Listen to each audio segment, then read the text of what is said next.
So in this we are going to see about queue, and first we start with the header files, then we create a class called linked queue. Under that we give the structure of the node, then we enter the data, and this line is actually very important. We have to give node star next as null, that is front is equal to null and rear is equal to null, as queue has two sides, front and rear. Front. So first under public we are checking if it is empty. So if rear is equal to null, that is if the last portion is at 0, so that means it's null, so it returns true, else it's returned false.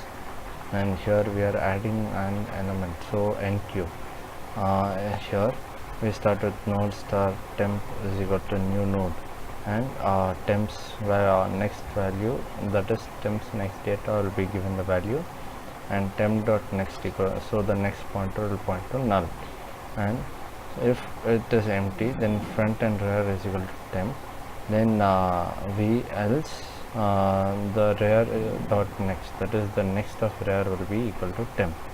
And now we are pointing the rear is equal to temp, we are assigning. And then this is for enqueuing. And for dequeue operation, first if it is, we are checking if it is not empty.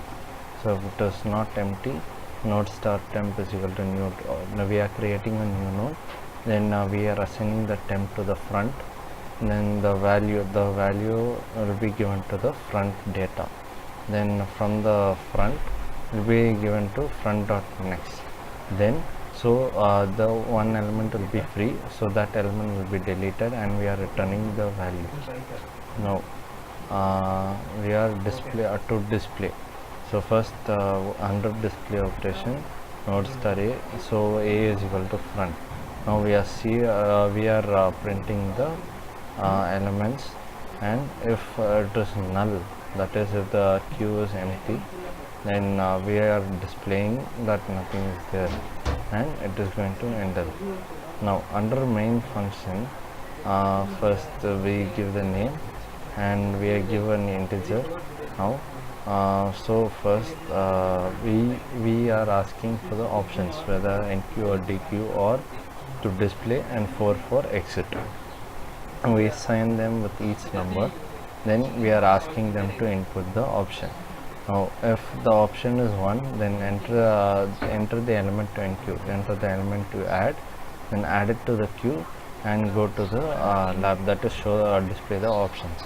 Now second one is so if they give 2, it is for dequeue operation, so the element will be popped will be taken out, and again it displays the option.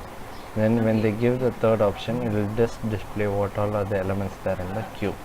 And when I go to the fourth option, it will be like go enter a correct choice. Okay, so I'll execute and show. So first I'm going to enqueue, so I'm going to add 23, then again I'm going to enqueue, I'll enter 24. Now I'll dequeue, so that is 23 will be taken out from the queue, then 3, so which is left, so 23 will be transferred to exit. So that's it, see you in the next video.